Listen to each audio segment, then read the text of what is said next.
আমি এইটা আমার দ্বিতীয় বই দুর্জয়। এটা আমার প্রথম কবিতার বই হচ্ছে কবিতার বেনু বাজে, আর এটা সেকেন্ড বই। এটা আমি আমার মা এবং নির্বাণ বুকসকে আমি উৎসর্গ করছি এই কবিতার বইটা। তা নির্বাণ বুকসের জন্য আমার একটা কবিতা দিয়ে শুরু হোক, তারপরে আপনাদের প্রশ্নের উত্তর আমি দেব। প্রেম। আমি তোমার জন্য সাদা মেঘ হব যদি তুমি হও আমার নীল আকাশ। আমি কৃষ্ণচূড়া বনে আগুন রং হব যদি তুমি হও আমার ফাগুন বাতাস। আমি তোমার কবিতার ছন্দ হব যদি তুমি হও আমার প্রেমের কবি।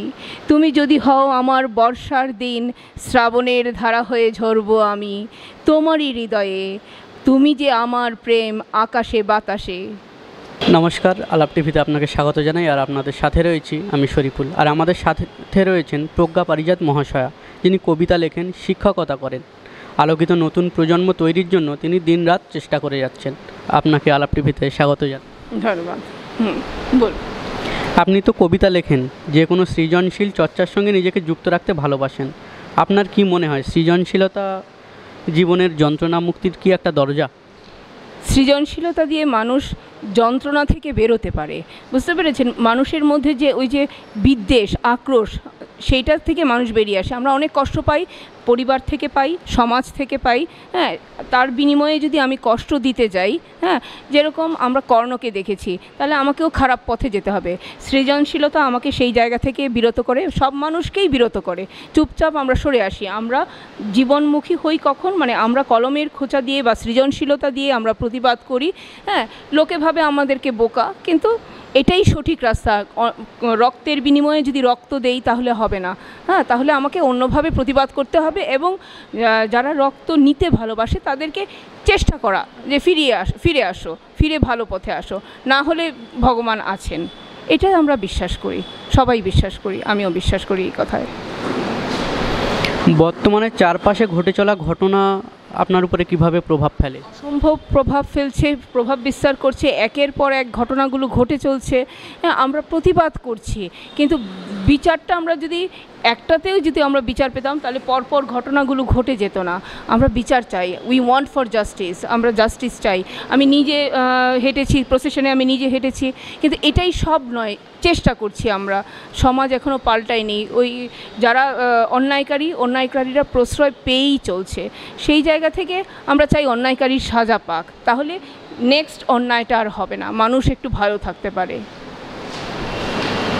বই পড়ার অভ্যাস কি মানুষের একটু কমছে? বইমুখী করার জন্য কি পদক্ষেপ নিতে বলবেন? বই পড়ার অভ্যেসটা মানুষের কমছে, এটা সত্য কথা।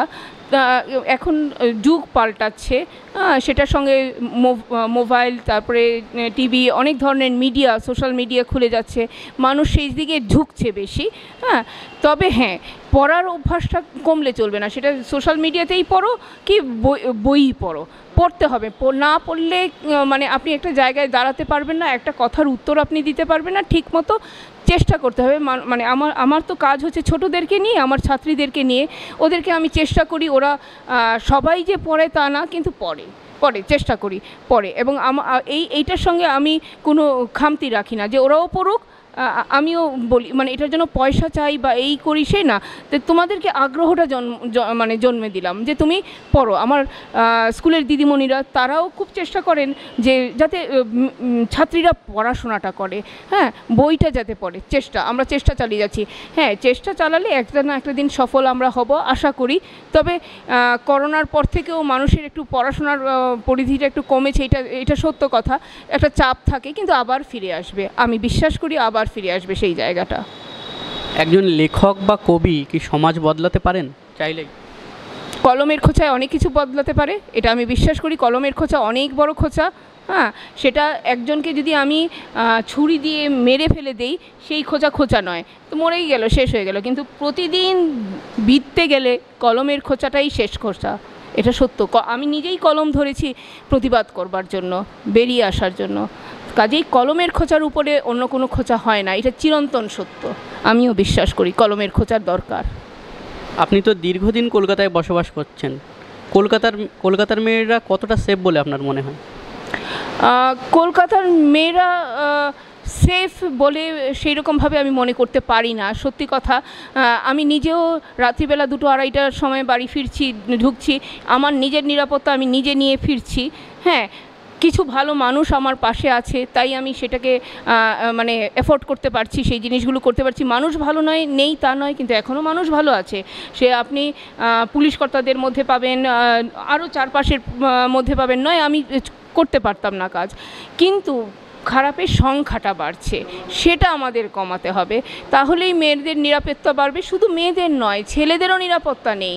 যখন তখন একটা কিছু দিয়ে, আজকে না হয় আরজি করেন মেয়েটির উপরে হলে, তার আগে তো একটা ছেলের উপরে হয়েছিল। তাহলে আপনি কি বলবেন, ছেলেদের কি নিরাপত্তা আছে না মেয়েদের নিরাপত্তা আছে? ছেলেদেরও নেই, মেয়েদেরও নেই। আমি এটাই বিশ্বাস করি, কারুর মানে ভালো কারুরই নিরাপত্তা নেই। সেখানে আমাদের অনেক সচেতন হয়ে চলতে হবে, ছেলে মেয়ে বোথ। আমার এখানে আলাদাভাবে লিঙ্গ বৈষম্য করার মতো আমার জায়গাই নেই, বুঝেছেন? এটা সত্য কথা। প্রেমের কবিতা নাকি প্রতিবাদের কবিতা, বর্তমানে কোনটাকে এগিয়ে রাখবেন? একটা সময় আমি এই আলাপ বাংলাতেই বলেছিলাম আমি প্রেমের কবিতাকে এগিয়ে রাখবো, কারণ আমার ছাত্রীরা পছন্দ করে। কিন্তু সমাজে যা চলছে একের পর এক, এটা আমার ভাবনার মধ্যে এবং লেখার মধ্যে এটা চলে আসছে। সেখানে দাঁড়িয়ে যতই আমি প্রেমের কবিতা লিখি না কেন, এটার মধ্যেও প্রতিবাদ এসে যাচ্ছে।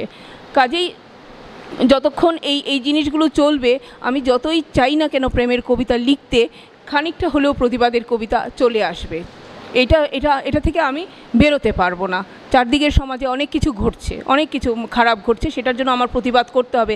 এটা আমরা যদি মনে করি আমরা ভগবান বিশ্বাস করি, শ্রীকৃষ্ণকে বিশ্বাস করি, রামচন্দ্রকে বিশ্বাস করি, তারা সবসময়ই বলেছেন অন্যায়ের প্রতিবাদ করো, এবং আরও যারা আছেন ঋষিরা সবসময়ই বলে আসছেন অন্যায়ের প্রতিবাদ করো। হ্যাঁ, জোটবদ্ধভাবে প্রতিবাদ করো। কাজেই আমাকে প্রতিবাদ করতেই হবে, কিছু করার নেই। আমি পাই জাস্টিস না পাই জাস্টিস, এটা আমার কাজ। এটা আমি আমার ভগবানের কাছে আমি কর্ম দিচ্ছি, সেটা আমি প্রতিবাদ করলাম, আমি অন্যায়টাকে সহ্য করলাম না, মেনে নিলাম না। তারপরে কি হবে না হবে ভগবান ভাববেন, কর্মফলের উপরে আশা করতে নেই। লেখালেখি কবে থেকে শুরু করেছেন, আর লেখার প্রতি ভালোবাসা কিভাবে জন্মেছে?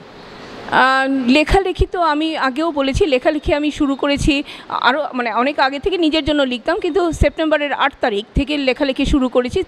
সেপ্টেম্বরের 2023 থেকে। আর সামনে 8 আসলে 8ই সেপ্টেম্বর আসলে 1 বছর হবে। তার মধ্যে আমার 2টো বই বেরিয়ে গেল। হ্যাঁ, এই আর কি ব্যাপার। তো লেখালেখির প্রতি আমার ভালোবাসা আছে, প্রতিবাদ করা থেকে, নিজেকে বাঁচানোর থেকে, এবং আরও আমার চারপাশের মানুষজনকে বাঁচানো থেকে আমার লেখালেখির প্রতিবাদে আমি এসেছি। বুঝতে পেরেছেন তো? সেই প্রতিবাদ করব বলে আমি ফেসবুকেও সবসময় আমি দিচ্ছি, যে দেখবেন এইখানে সবসময় আমার দেওয়া থাকে যে বিভিন্ন কান্নার ছবি। এই যে যেমন ধরুন একজন ভদ্রমহিলা কান্নাকাটি করছেন তার ছেলের জন্য, ছেলের কাছে এটা অভিনয়, এই কান্নাটা অভিনয়। আরেকজন মা বেঁচে আছেন, তার উপরে ছেলে গরম জল ঢেলে দিচ্ছে যাতে মা তাড়াতাড়ি মরে। হ্যাঁ, পাড়া প্রতিবেশীরা, কাউন্সিলররা বাঁচাচ্ছে। হ্যাঁ, এই তো সমাজের অবক্ষয় হচ্ছে, সেইটা পরিবার থেকে সমাজে যাচ্ছে, সমাজ থেকে রাষ্ট্রে পরিণত হচ্ছে। আজকে আরজিগরও পরিণত হয়েছে ওই রকমভাবেই, মানে একদিনের কোনো কিছুতে নয়, সব কিছুই আমাদের মিলেমিশে চলে। বুঝতে পেরেছেন তো? তার জন্যই আমাদের প্রথম থেকেই দেখতে হবে যে কিভাবে আমরা এটা থেকে বেরোতে পারবো। বুঝতে পেরেছেন? কিভাবে আমরা এইগুলো থেকে বেরোবো। এই জন্য আমার প্রতিবাদী লেখা এখন চলতেই থাকবে। এই যে দেখুন আমি দিয়েছি, এখানে দেওয়া আছে, আমি সবসময় প্রতিবাদের লেখাটাই এখন দিচ্ছি, আমার ফেসবুকগুলোতে প্রতিবাদের লেখা দিচ্ছি, কান্না, মানুষের কান্না তুলে ধরছি। এই জিনিসগুলোই হচ্ছে আর কি ব্যাপারগুলো। তার সঙ্গে আমি বুটিকও চালাই। বুটিকটা তো হচ্ছে আমার নিজের ফেভারিট জিনিস, বুটিক, এই আর কি ব্যাপার। এই হচ্ছে আমার ব্যাপার। এই যে দেখুন, দেখে নিন।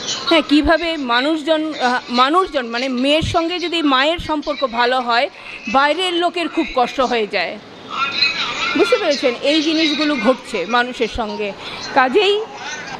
কাজেই এখান থেকে আমাদের বেরোতে হবে। সমাজ এইভাবে পাল্টাচ্ছে, খারাপের দিকে যাচ্ছে। যেটা আপনি আমাকে প্রশ্ন করলেন, পরিবার থেকে সমাজ, সমাজ থেকে রাষ্ট্র, সেটা খারাপের দিকে যাচ্ছে। যদি পরিবার ভালো থাকে, সমাজ এটার উপকৃত হবে, সমাজ উপকৃত হলে রাষ্ট্র উপকৃত হবে। আমরা এইভাবেই ভাবি।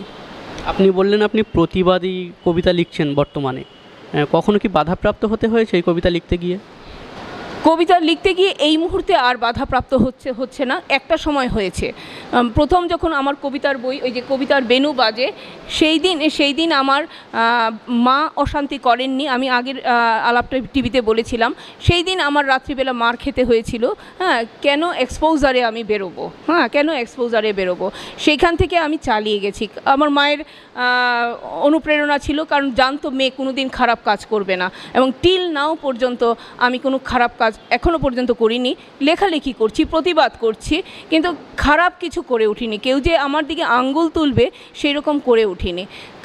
কিন্তু মানুষ মুখিয়ে থাকে আঙ্গুল তোলার দিকে, সেটা তাদের ব্যক্তিগত রুচি, তারা নিজেরা হয়তো এরকম, তাই তারা এরকম করতে চায়। হ্যাঁ, ওইখানেই একটু প্রতিবাদ নয়, বাইরের দুনিয়ায় আমার ভালোবাসা সাংঘাতিক। যেমন আমি বললাম, নির্বাণ বুকস আমাকে ভালোবাসে, আমার ছাত্রীরা আমাকে ভালোবাসে, আমার সহকর্মী বন্ধুরা আমাকে ঠেলে দেয় যে তুই লিখতে থাক। এই যে দিদিমণিরা, হ্যাঁ, আমি এদের সাপোর্ট না পেলে আমি চলতে পারতাম না। এটা আমার বিরাট বড় সাপোর্ট, বুঝলেন? মানে এটা ওই যে বললাম, মানুষের একদিক যায় আর একদিক গড়ে ওঠে, এইরকমই আমি সাপোর্ট পাচ্ছি। বাইরের দুনিয়ায় আমার কোনো অসুবিধা নেই, বাইরের দুনিয়াও আমার পক্ষের কোনো অসুবিধা আমি পাইনি বাইরের দুনিয়া থেকে। বাইরের দুনিয়াকে আমাকে ভালোবাসে, আমিও তাদেরকে ভালোবাসি, করতে পারলে কিছু ভালো লাগে, এই আর কি ব্যাপার। বর্তমানে ঘটে যাওয়া আরজি করের ঘটনা নিয়ে আপনার কিছু বলার আছে? আরজি করের ঘটনা নিয়ে সবাই তো প্রতিবাদ করছে না, এটা তো বলার মতো কিছু থাকেনি। এটা তো একটা নরপৈশাচিক ঘটনা ঘটে গেছে, এটা নিয়ে আমি আর কি বলবো। আমরা চাই আর যেন এই ধরনের ঘটনা না ঘটে, এবং চোখের সামনে মেয়েটা ভাসছে, মেয়েটার মুখটা ভাসছে, এরকম করার তো দরকার ছিল না। হ্যাঁ, কি বলবো বলুন এটার উত্তরে? এই জিনিসগুলো শাস্তি হোক, এমন শাস্তি হোক যে দ্বিতীয়বার অন্য একজন যদি অন্যায় করতে যায়, সে যেন আর অন্যায় করতে ভয় পায়, যে তারও মৃত্যু আছে। একজনকে তুমি নিয়েছো, হ্যাঁ, বলি নিয়েছো, মানে অন্যায়ভাবে এবং খুব নৃশংসভাবে তোমার বলি অবশ্যম্ভাবী। সেই রকম যদি হয় আমাদের, তাহলে কিন্তু দ্বিতীয় ঘটনা, তৃতীয় ঘটনা ঘটবে না। কিন্তু শাস্তি যদি না হয়, তখন অন্যায়কারী বলবে, ও কী হবে, আমি তো পার পেয়ে যাচ্ছি, আমি আরেকটা অন্যায় করব। এইভাবে করে করে অন্যায়টা বেড়ে যাবে। অন্যায়টাকে রুখতে গেলে তাকেও মারতে হবে। এটার বিকল্প নেই কোনো কিছু। এটা আমি ভাবি, বিকল্প নেই। অন্যায়ের বা খারাপের বিকল্প হয় না। শুট অ্যাট ফার্স্ট সাইট, কিন্তু আমরা করতে পারবো না। হ্যাঁ, এটা আমি বললাম প্রতিবাদের ভাষায়, শুট অ্যাট ফার্স্ট সাইট। আমার হাতে পিস্তল নেই, যাদের আছে তারা যদি আইনের কারণে বাধাপ্রাপ্ত হয়, সেটা সরকার দেখবে, কিন্তু এদেরকে জীবিত রাখতে নেই। আমি এটাই বিশ্বাস করি, জীবিত রাখলে আরেকটা অন্যায় করবে। আপনার মূল্যবান সময় আলাপ টিভিকে দেওয়ার জন্য অনেক অনেক ধন্যবাদ আপনাকে। না, থ্যাংক ইউ সো মাচ। আপনারা আমাকে ডেকেছেন এবং আমাকে ভালোবাসা দিচ্ছেন। আমি আলাপ টিভিরই আরেকজন পরিবারের সদস্য হয়ে গেছি, কারণ আরেকবারও আপনারা আমাকে ডেকেছিলেন, তখনও আমি ইন্টারভিউ দিয়েছিলাম, এবং আজকেও আমি যা বললাম একদম সঠিক কথাটা আমি তুলে ধরলাম। আর আমার এই বইগুলো, যেগুলো আমি বাংলাদেশেরও অনেক লেখকের বই আমি পড়ি, কবিতা পড়ি। দুর্জয় আশরাফুল ইসলাম, উনি বিভিন্ন ধরনের কবিতা লিখেন, নিঃসঙ্গতা নিয়ে, একাকিত্ব নিয়ে বিভিন্ন ধরনের কবিতা লিখেন। ওনার কবিতা আমি পড়ি, এবং আমার এই দুর্জয় কবিতার বইটাতে প্রথম কবিতা আমার দুর্জয়, যেটা আমি প্রথম আপনাদের আলাপ বাংলাতে আমি এটা পড়ে শুনিয়েছিলাম কবিতাটা।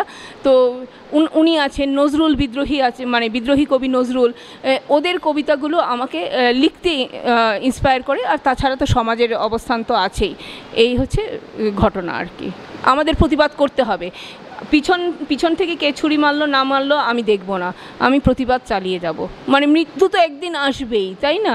হ্যাঁ, সেখানে ভয় পেলে তো চলবে না যে আমি মরে যাব বা কিছু, তাহলে তো হবে না, প্রতিবাদ হবে না। ত্যাগ দিয়ে প্রতিবাদ তৈরি হয়।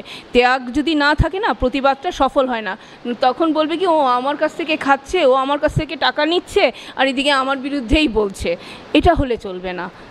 প্রতিবাদ করতে হবে ত্যাগ দিয়ে।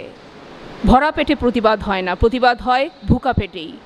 এটা করতে হবে, নয় প্রতিবাদ সফলতা লাভ করবে না।